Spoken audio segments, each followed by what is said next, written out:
Vince Lombardi said, "You don't do things right once in a while. You do things right all the time." James Clear said, "Habits are the compound interest of self-improvement." Hello, I am Juan Navarro. This is Advanced Quality Programs, and I invite you to explore the quality philosophies and concepts to apply them to our lives.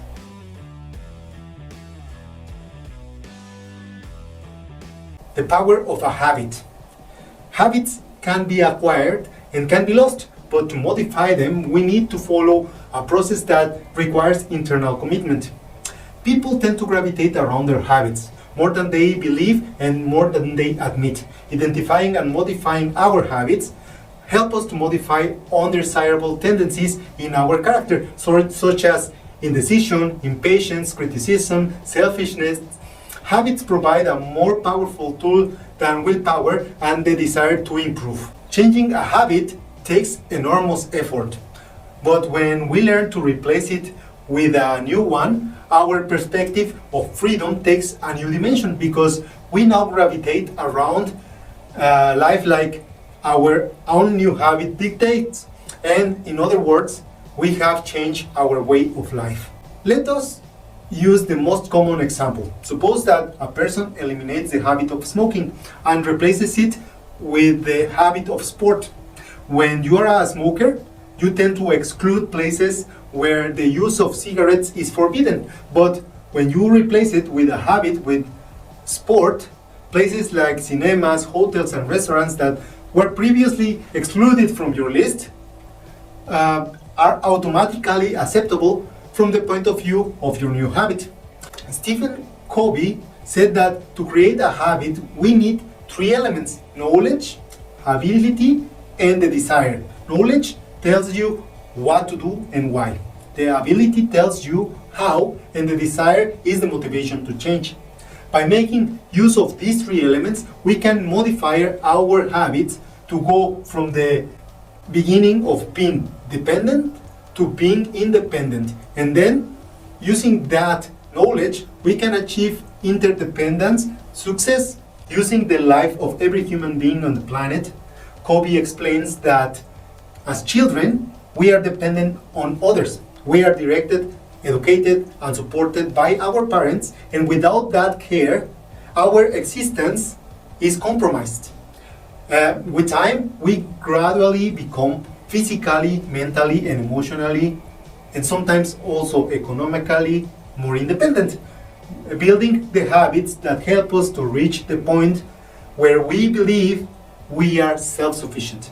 So we believe that we are independent. As we continue to grow and learn, we become aware that in our nature, we live in an ecological system that governs all the human beings and all the beings in the planet and their interactions. And we discover that for any achievement, we have to do it in a way that we employ our abilities, our knowledge, and our desires with the support of others.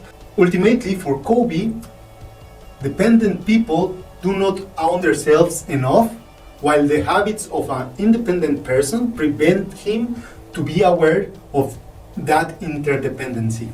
To continue with that logic, first we learn the habits that allow our self-control. These take a person from the dependency to independence, building and creating private victories. Once they have their own self-mastery, they need to work on habits that allow them to create an independent character, where they have the freedom to work and cooperate in communication with other beings to achieve success. Habits allow you to create the upward development that leads you to a new level of understanding and to live each of the habits on higher plane. For James Clear, as he described it on his book Atomic Habits, habits allow you to focus on difficult tasks because habits become a routine action that release you from the difficulty of a new task, going through changing the results, then changing the process, and finally modifying your complete identity. For James Clear, your identity is the result of your habits, because every action you take to create a new habit is a vote in the direction of the person you want to become. For James Clear, while habits can create a better outcome in your life, the power of a habit is that they reflect the changes in your inner self and therefore in your personality. Suppose that your new habit is to go to the gym every day. And then the simple fact of standing at the gym every day describes you as a person who attends to the gym. When someone asks you if you exercise, you are one of those who goes to the gym every day. Then it's a vote for the person you want to become.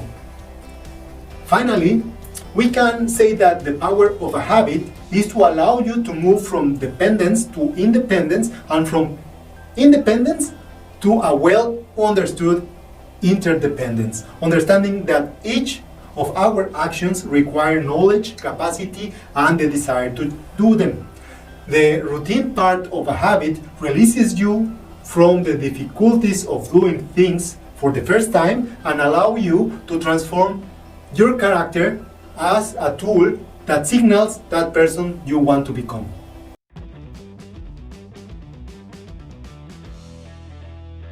That was all for this week. If you enjoyed this video and you find it useful, don't forget to hit like, and I will appreciate all of your comments and your subscription to the channel. I'll leave you with a quote from Stephen Covey. If we keep doing what we are doing, we are going to keep getting what we are getting. Don't forget to hit the bell and see you next week.